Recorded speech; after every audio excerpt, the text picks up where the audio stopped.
desperately? And the answer is, well, probably not to a major extent, no. But all right, so let me get up the PowerPoint here.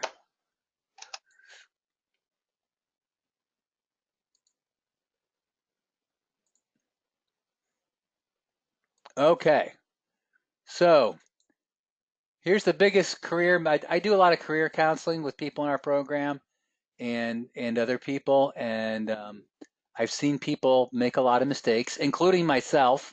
I've learned from myself, believe it or not. We learn from our own mistakes, right?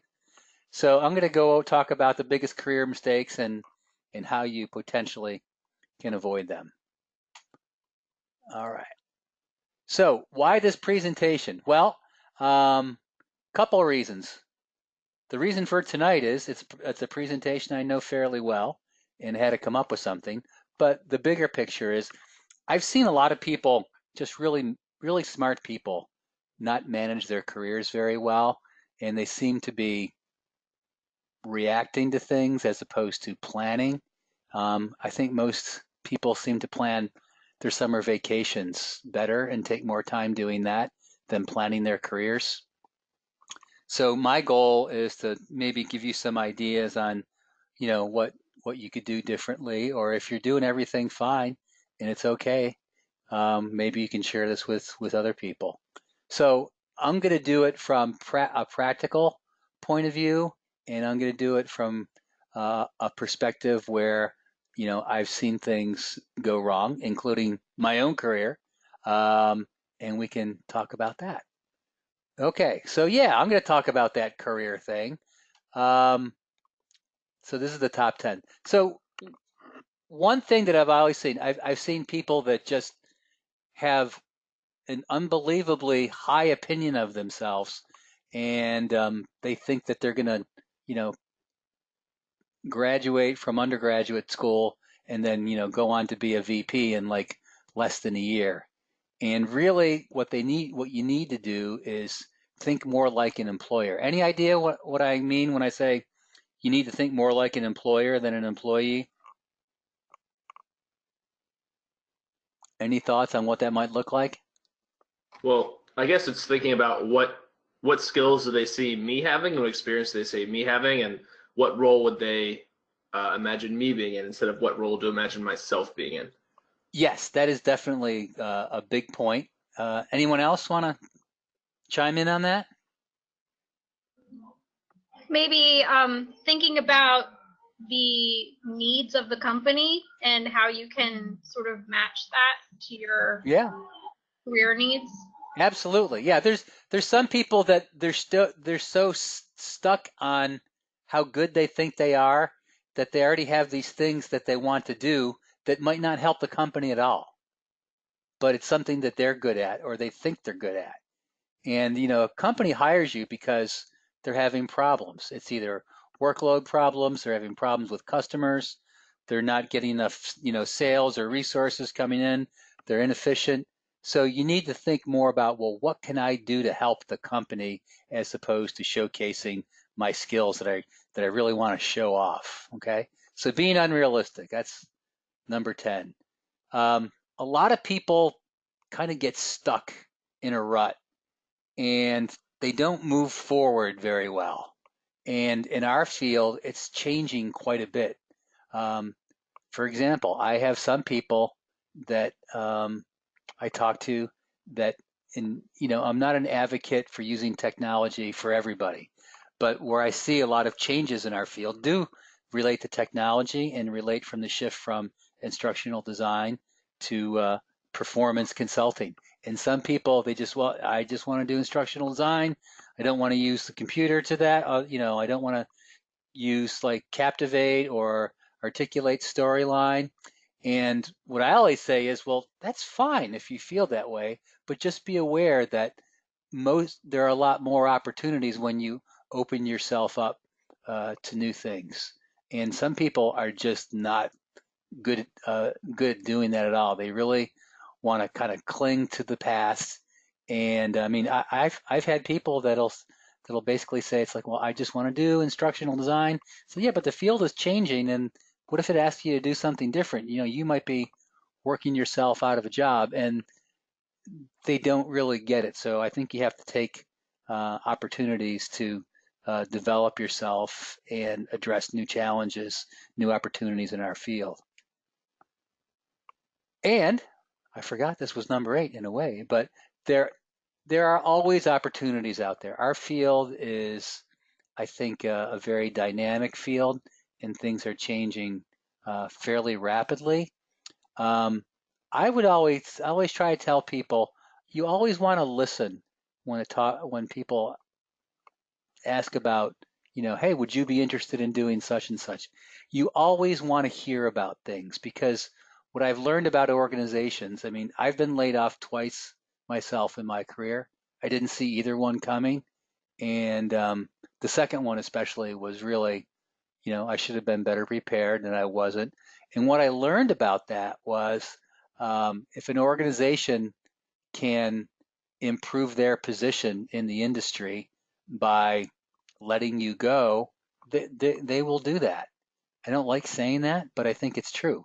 So if it helps the company, they're going to do that. And you have to be um, aware of that. For example, my mindset, I was kind of an old school, still am to an extent, but the old school kind of thinking, well, I do a good job, I'm going to get recognized for my performance and I'm going to get rewarded. And while that can be true, it's not always true. When I was laid off, it was for financial reasons. They basically drew a horizontal line and basically said anybody that has a salary that's above this line is gone, and people that have a salary below this line are going to stay. And that's what it was. It was all about money. It wasn't about performance. And that wasn't in my realm of thinking. I had no idea that something like that would happen. I should have, but I didn't. So now I'm, much better prepared because I'm doing other things. Some of which we'll, talk about because you can do some of the same things. All right. So you always want to be on the lookout for opportunities. You always want to let people know that you're open to hearing things. Um, Sometimes people just will say, well, no, I'm really happy with where I am. Well, guess what? Things can change. A new boss could come in, the new budget year, there could be a budget cut. A lot of things can happen. So it doesn't mean that your job is always secure. So I always tell people just let it be known that yeah, I'm always interested in looking at opportunities. Doesn't mean you're gonna, jump ship at the drop of a hat, but you want to let people know that you are open to looking at different opportunities. Because if they don't hear that from you, then they're not going to approach you with something that they think might be a good idea for you. Um, we are in an area where the federal government is very big. There are a fair amount of jobs in the federal government. I think it's slowed down a little bit in the current administration compared to the previous one, but there are a lot of jobs in the federal government that relate to training, instructional design, training services, etc. Um, I used to work for the federal government a long time ago and more of education job than training. But the federal government is the largest employer, and there are some very good jobs in the federal government. Does anybody know anybody that works in federal government? In the ID field or just in general? Yeah, just in general. Yes, but I don't think I'm supposed to tell you. I think she may have to kill us all if I tell Oh, you. okay. All right. I don't want to hear anymore. Okay. Well, we've had graduates that worked at NSA, and it was very interesting because um, they couldn't do any work-related assignments, of course. Other people in the class in our program have situations where they'll work on work-related projects. Well, not the people that work for NSA, so that's probably good that they can do that. But anyways, lots of jobs in the federal government. There's good opportunities because lots of training goes on there. Anybody ever worked with a headhunter? A recruiter, in other words?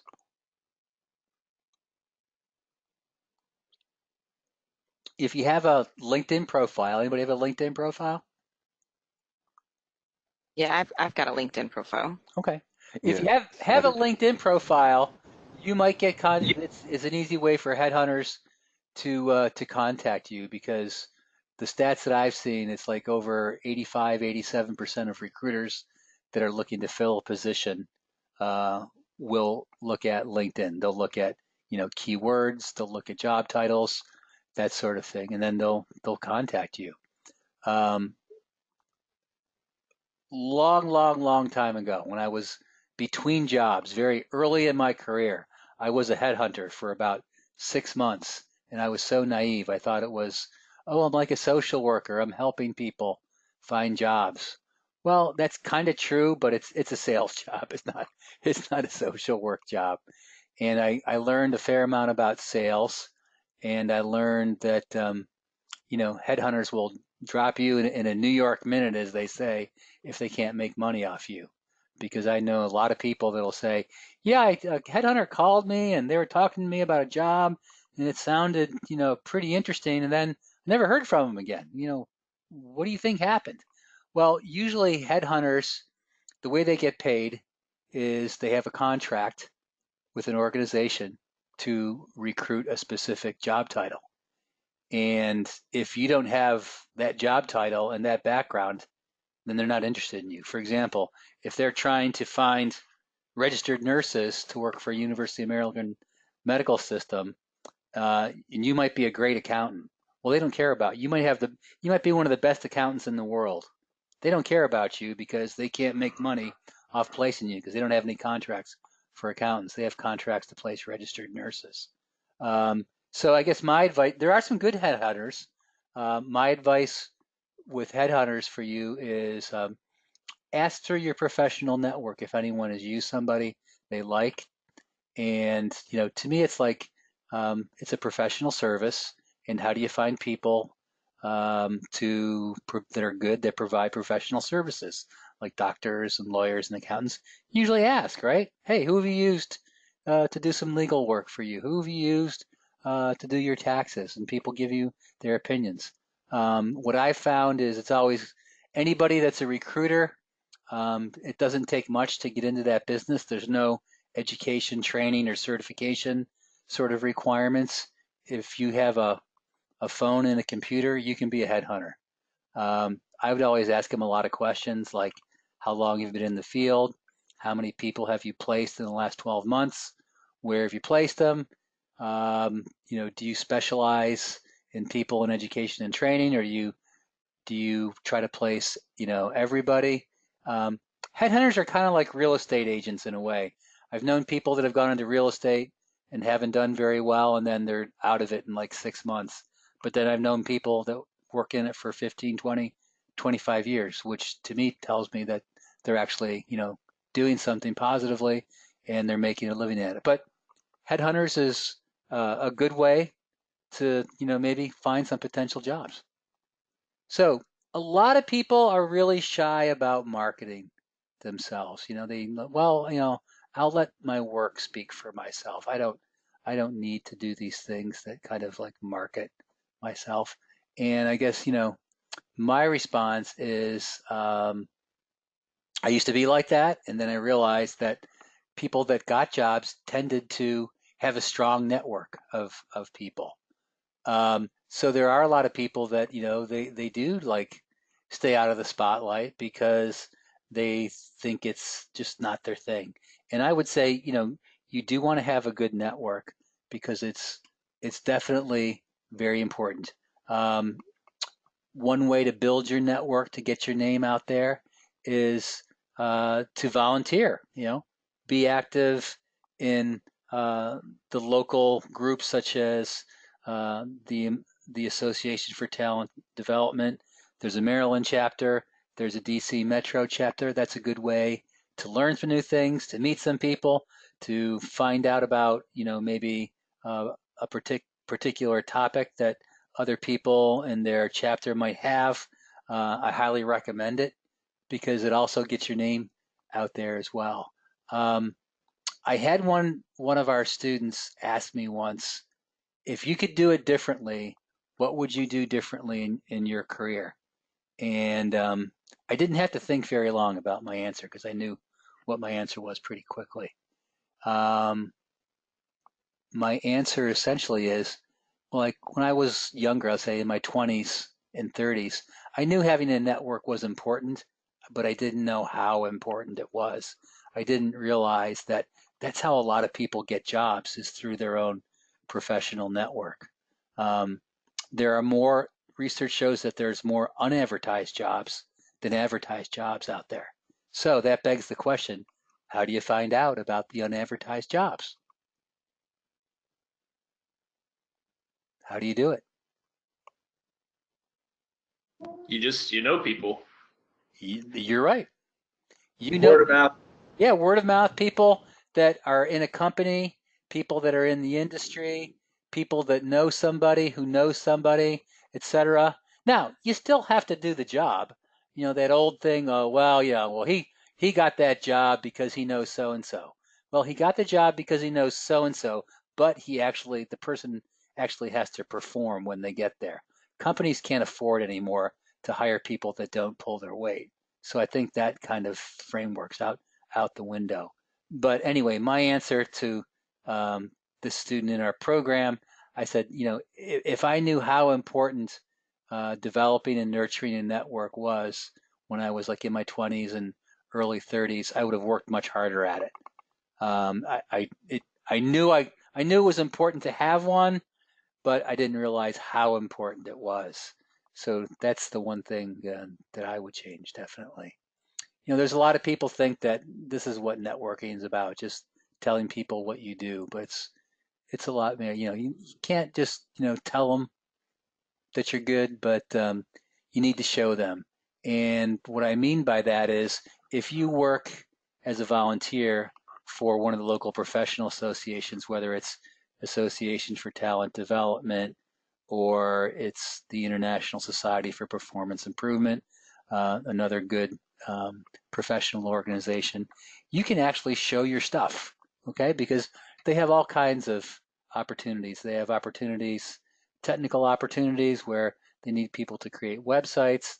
They have people that, because they're all volunteers, so they have marketing needs, they have recruitment needs, they have program presentation needs, they have general management type needs. So you can get to know people this way, and people tend to like to do things for people that they've seen in action as opposed to somebody that they don't know at all. So step forward and say that hey, sure, I can do that.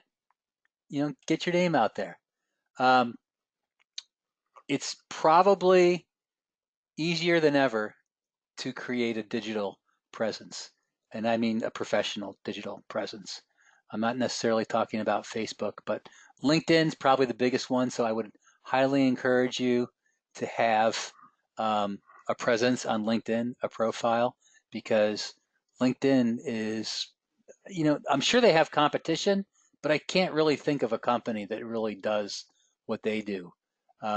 So you definitely want to have a digital presence.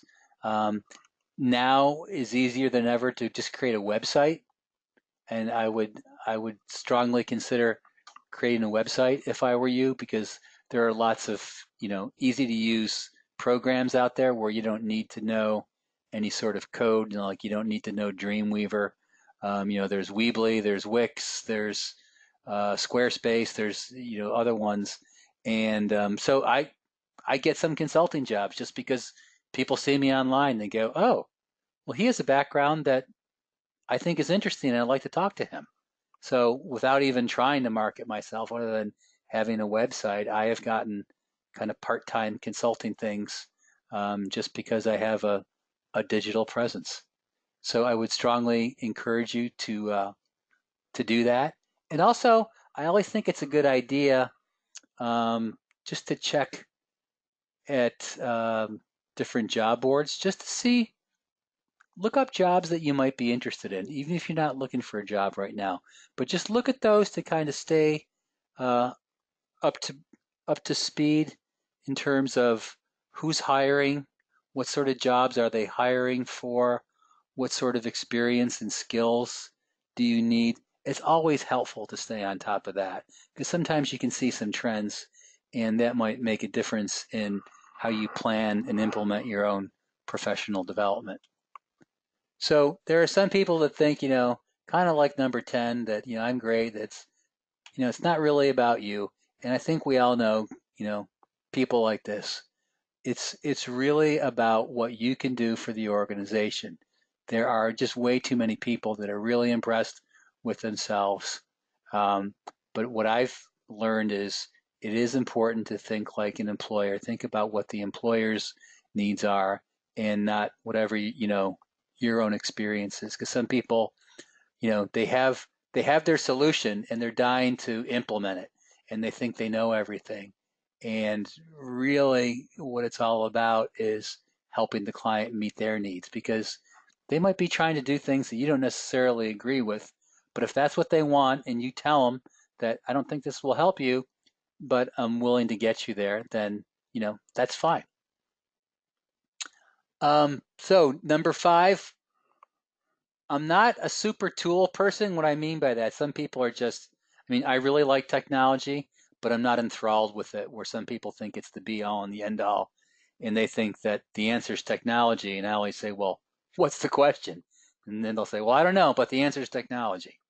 So, but what I have seen though is that um, if people know some career tools, like let's look at maybe software authoring tools like Captivate or Articulate Storyline. That might get your foot in the door to a job that you really want if you know that one tool or even know it, somewhat, not necessarily at the expert level. But knowing a software tool, an authoring tool, can be very valuable. And I've seen managers, hiring managers, really defer to people that have technical skills because they're just odd at their technical skills, probably because the managers themselves can't really do some of that same stuff. But I think it's very valuable, especially in our field where, we can still do the design part, but if you can design and develop, so if you design the e-learning course, but then you actually develop it too, there are some people that only do design work and don't necessarily do the development, particularly e-learning development.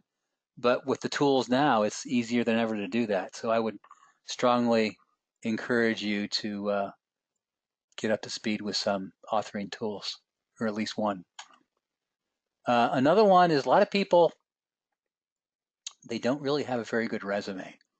So one of the things I've learned about resume is you need to feature your accomplishments in resumes. You want to make your resume you want to customize it to show what your accomplishments and achievements are. Some people talk about the STAR method. And anybody ever heard about the STAR method? It's an acronym. All right, so I'll tell you then. So the STAR method is an acronym, and it's an acronym that helps you demonstrate your applied skills. So S is for situation, T is, I'm blanking here, okay. Well, I'm blanking on the T. All right, well, A is action, R is results.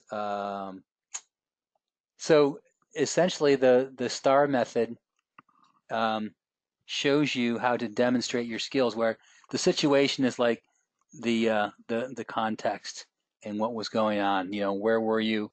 What were you doing? Okay. What T is task? There we go. I was thinking of goal, but it's task. What was your task? What was your objectives? What were you supposed to do? What were you tasked with? And then A is action. What action did you actually take? And then R is results. What actually happened as a result of that? Um, you could Google STAR statements. Some organizations and some people call them SOAR statements, which is basically the same, but O replaces the T. O is for opportunity instead of T for task. Um, but your resume really needs to have some measurable accomplishments in there. It's always, effective, I think, when someone says, well, I've created 103 training courses as opposed to somebody who's created one. Um, so the numbers and the measurable accomplishments can be important. Portfolio. So we know in our master's program that students will need a portfolio of their work samples to graduate. And what's important really is that the portfolio it demonstrates your capabilities, because in our field, a lot of what we do is captured in a document uh, using software and so forth. So, much like, say, an architect, you can really demonstrate, you can show people training needs analysis you did, you can show them a design plan, you can show them copies of job aids and more. So that's very important. In fact, a lot of jobs now will ask to see samples of your work in the recruitment process. So that's something that you need to think about. Okay, portfolios can actually get you a job. More than a few people have graduated from the program. After they graduate, they'll get a new job, and they'll say, I'm really excited about it, and thank you. And it's like, well, don't thank me. You did the work. And I said, well, what do you think got you the job? And essentially, almost every one of them says they really liked my portfolio because I could show them actual work samples that I did with a real client that they had the same need for in their organization. So portfolios are very important. Portfolios contain, the academic word is artifact, but essentially it's work samples. But those work samples are actually proof that you can do the job, okay? They are samples that actually demonstrate your capabilities. It could be a video, it could be a document, it could be a multimedia presentation, it could be a lot of different things. So whenever you present a portfolio or you host it online, you want to make sure that you have a cover sheet that introduces your artifact or your work sample. So this CCAR format is pretty simple. C, you just want to identify the competency that you're actually demonstrating on the work sample. The next C is the context, describing the situation. I created a new online training program for our sales representatives that were dispersed across the United States. A is action. What did you do and why? And then the last one is results. What were the outcomes? Ideally, you want to get measurable results. Not always super easy to do that, but that's the best way of doing it. So let's look at an example. All right, the competency, designing learning. And the competencies are all listed, and you could get them in a bunch of different places, but one would be the Association for Talent Development. They have competencies for our field that are already defined there for us. So competencies, designing learning. What was the context? The sales revenue was down after we hired new sales reps. What did I do? I created the company's first online sales training course. Results, sales revenues rose 24.7% in the next quarter after the course was implemented. Okay, so portfolios, there's still a lot of people that I would say slightly less than half people have really good portfolios. And I mean like with a website. Some people will say, well, I have a draft one. And I said, well, is it good enough to show people? And they'll say, well, I'm not really sure. There's some things I need to polish. But if you have a portfolio, if you're one of that 40%, you're going to be in better shape than the other 60% that don't have that portfolio. So number 4 on the mistakes is people have, outdated skills or expertise. They don't update themselves. They don't pursue professional development opportunities. They're kind of rooted in the past, and that can be a mistake. Has anybody has anybody ever used that like a rotary phone? You might be young enough where maybe you have never used one before. I've I've used used one. one. Yeah, there's a video floating around there on YouTube where they give a rotary phone to like three teenage boys, and they basically Oh, say, yeah, I've seen that. That's hilarious. and and they're looking at it like it's something from Mars because they have no idea what it is or how to use it. I think maybe it's more how to use it. It's pretty funny. If I knew the name of it, I'd tell you, but it's basically like three teenage boys trying to figure out how to use a rotary phone, and they're just like, it's they're so clueless. It's funny. So anyway, outdated skills is obviously not a helpful situation, and you can't just stick to the past on that. So things could be current, but this was current for 1978. That guy looked great in that Saturday Night Fever leisure suit there, John Travolta. But after 78, it's probably not cool anymore. So you need to stay up to date on things. So here's my friend, the dinosaur. I guess if I could have made him purple, he would have been like Barney. So yeah, they're gone. They can crush predators, but they didn't get any technical training, so they became extinct. So you don't want to be like the green dinosaur. Sometimes people pursue further education and training, as you have chosen to do because you're in this class, you're in this program. It is possible for people to pretty much learn everything on their own that we teach people in this program, but usually people don't have the discipline and the motivation to do that. They kind of needed the situation where it's like, well, I need to be forced to go to class on Wednesday night at 7. And I know that if I pay for that and go to that course, I know I'll do the right stuff. So, I mean, I know people that are in instructional design that they don't have a master's degree. They've just, no master's coursework. They've just kind of done it on their own over the years and have gotten very good at it. And there's other people, like I said, that they need the discipline and the motivation of being in a program. Some people just, they just don't put in the time that you need in your career because, these things, they definitely do take time. Um, Developing a professional network, that takes time and effort. You don't develop a professional network over a weekend. It's something that's ongoing. So you have to make it a conscious effort. Things don't happen overnight, even though we'd like them to. Um, Believe me, there have been a number of things that I would love to have happened overnight that, some things just take time.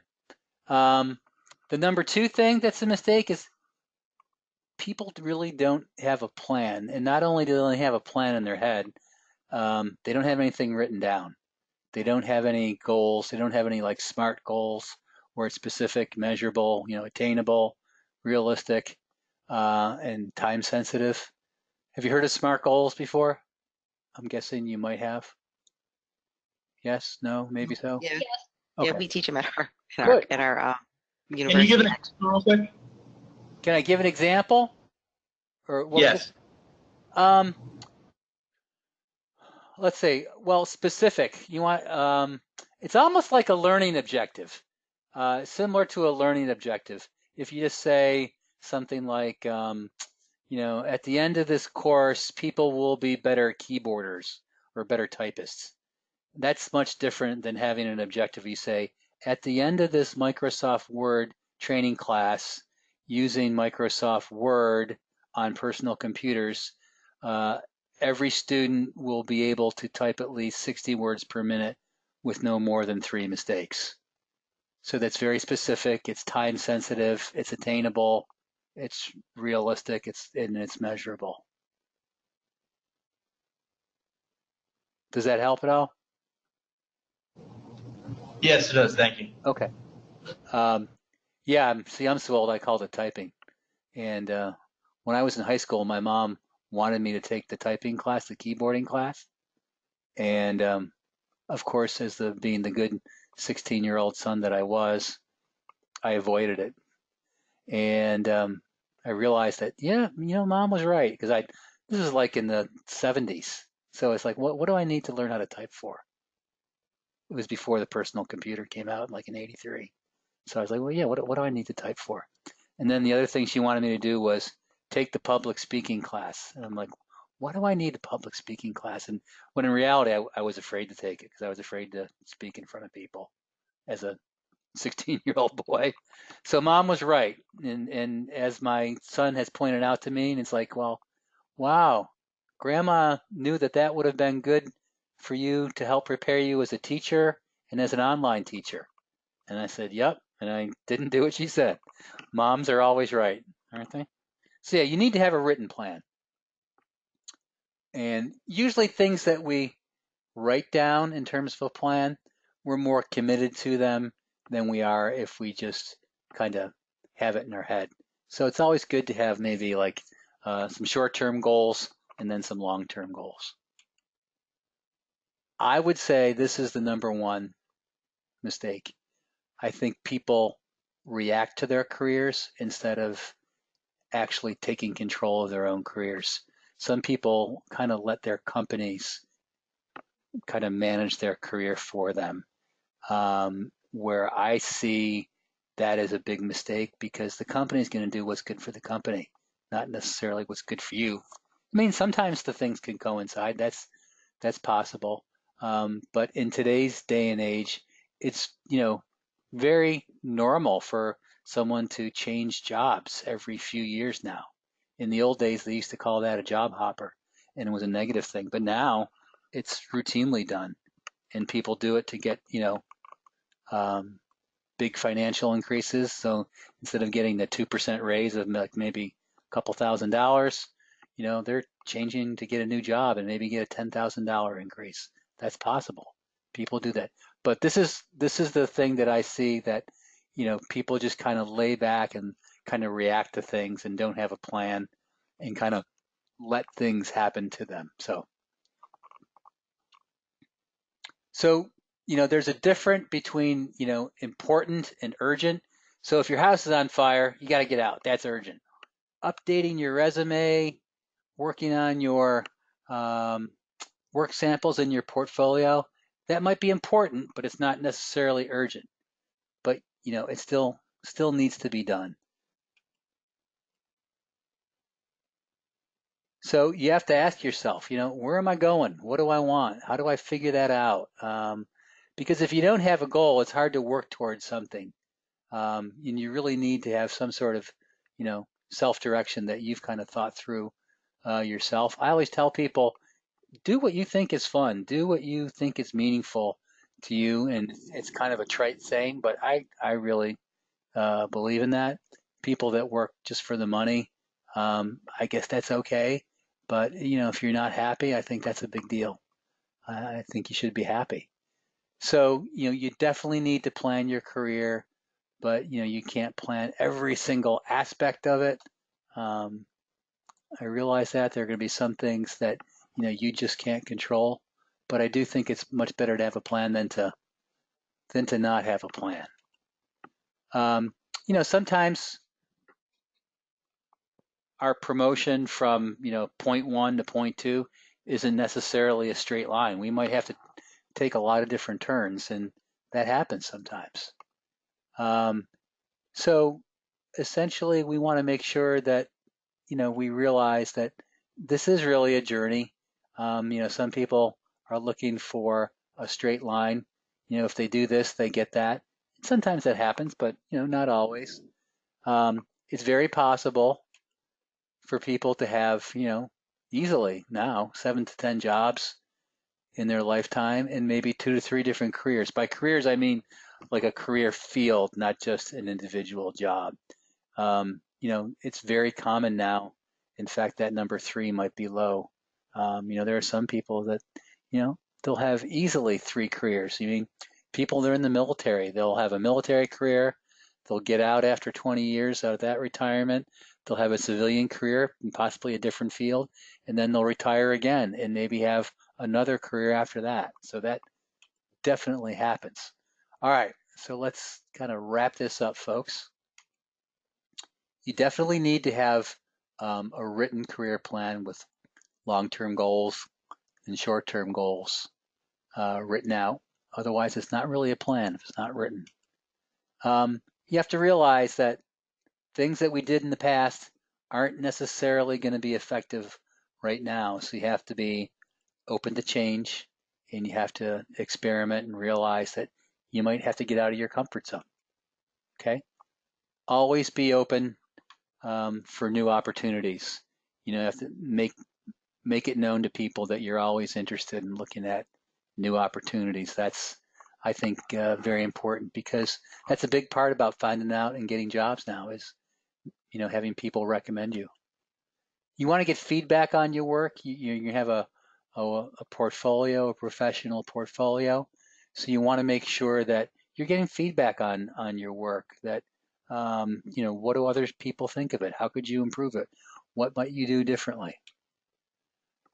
I would say that, your career is probably pretty important to, many of you, if not all of you. And you don't want to take a lot of chances with that. So make sure that, you plan accordingly. You have to basically, think about taking that action and making the leap. So, there's lots to like, I think, about our field and our profession. There's lots of jobs in it right now. There's opportunities for advancement. There's some interesting things going on in the field. And I think it's a great field. And that's the end of the formal presentation. So if you want to talk or if you have questions, let's give that a whirl. Yeah, I have a quick question. Sure. So talking about like the written career plan, what if, I've got some short-term goals I'm looking to accomplish, but what if I'm not really certain like what I want long-term? How can you kind of go about writing something like that if you're not really certain? Well, what I would encourage people to do is do something that's called information interviewing. Find somebody. You might know somebody that you think has a cool job, or you know of a friend that has a cool job, and you want to find out more about it. I would try to do an information interview with them, just to get them to talk to you about, like, hey, what do you do in your job? What job did you have before you had this? Tell me about, this particular profession. What do you like about it? What don't you like about it? What could you share with me that you might do differently? And people usually feel pretty good about talking about their jobs. It's not very hard for most people to talk about their jobs. And then what you're going to hear is you're going to hear people talk about their careers, their fields, and then opportunities. And then you might start saying to yourself, hey, that thing sounds really cool, really interesting. I think I need to talk to other people in that field and see what their perspective is. So the more people you talk to and the more information you get, then you have more data to kind of throw around and bounce ideas off, and it gives you an opportunity maybe to think more deeply about, what the opportunities are. Because sometimes we hear a job title and we think we know what they do for a job, but we really don't. Like a lot of people outside of our field, a lot of people outside our field, they have no idea what instructional designer is, let alone what they do. They think they know, but they don't really know. So I would say the more people you talk to, the better off you're going to be, because the more ideas you're going to get. All right, thank you. Okay.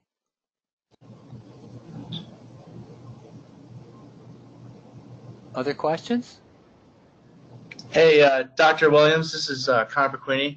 I have a really quick question about Okay. what we were talking about, the career versus kind of like the company goals and company kind of controlling your career. Right. So I guess we were talking about that. That kind of reminded me of kind of like a worry that I have right now of myself. So right now at my company, well, I don't know if I should be concerned or not. I guess that's what I'm trying to ask.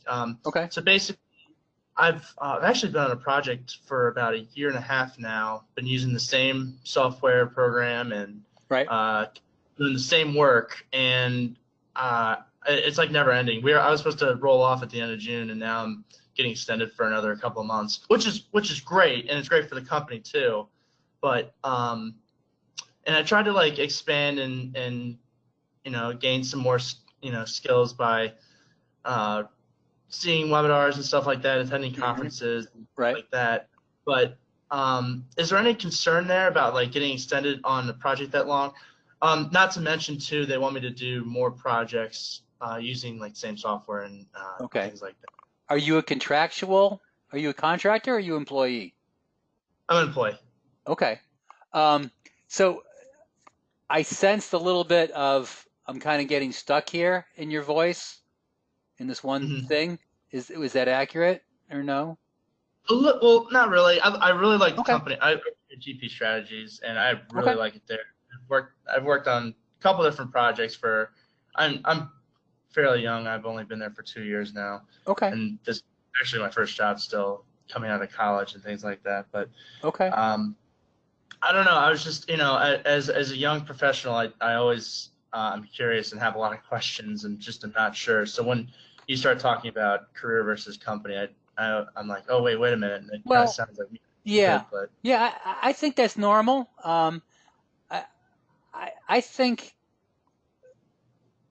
what's I think helpful is to voice your not concern, but in other words, if you're interested in learning about new things, then you need to let your supervisor and let management know about that. Because if they don't know what you want to do, you might never get there. You might never get an opportunity. So when it's appropriate, whether it's at an evaluation meeting or when there's a new project, getting started that they're looking for volunteers for someone to help out on, and you have an opportunity. It's good to try a little bit of this, a little bit of that, because you might get stuck in one thing doing a certain thing that you might miss out on an opportunity because they didn't know that you were interested in it or you didn't know it was happening. So I would say again, kind of make it be known that you're always interested in learning new things and new opportunities, and you can learn quickly, and hopefully good companies try to recognize that, and rather than losing somebody, because that's one of the big reasons people leave companies is they don't feel like there was anywhere to go. There was no kind of like professional development, employee development plan for them, and they got kind of stagnated, and they got stuck, working in a job that was just kind of the same thing forever, and they got bored. So I think you need to seek out opportunities, and you need to talk to your supervisor and your manager about, I think the job's great and everything, but I always want to learn more. So if there's any opportunities for new projects, within our division or elsewhere in the company that I could be considered for, I'm certainly willing to talk about those. So to me, that's like a smart thing to do, because if they didn't know you were interested in anything beyond what you're doing now, they might never, throw something your way. So I think just, make them aware of that. gotcha. That makes sense. Okay. Thank you. I mean, the worst they could say is, yeah, but if he leaves the job he's in now, then, we'll have to hire somebody else. Well, good companies don't worry about that. They want to keep, good people. They want to retain good people. So yeah, you have to think about your own needs.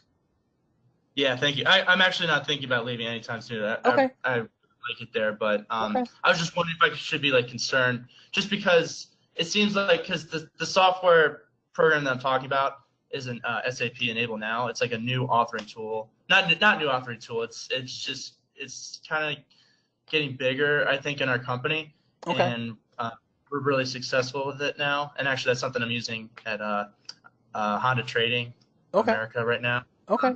And basically, it's funny. I'm even going to take a certificate or certification exam this summer to be like a certified Enable Now author, like be recognized as that by SAP. Okay.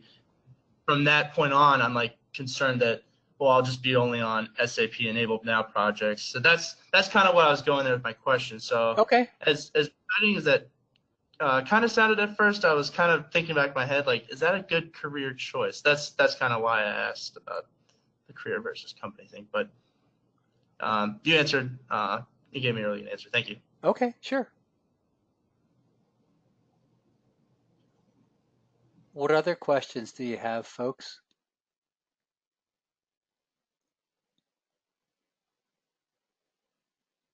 All right. Well, I'm not hearing anything. I can stay on the webinar for a little bit later, but it sounds like there's no questions. So thank you very much. Hope you got something out of it. It's something that I enjoy talking about. Hopefully you enjoyed hearing about it. And I will see you online and then see you live next week. Any questions on the course or anything before we Actually, Dr. call it Williams, I night? do have one about Blackboard. Okay.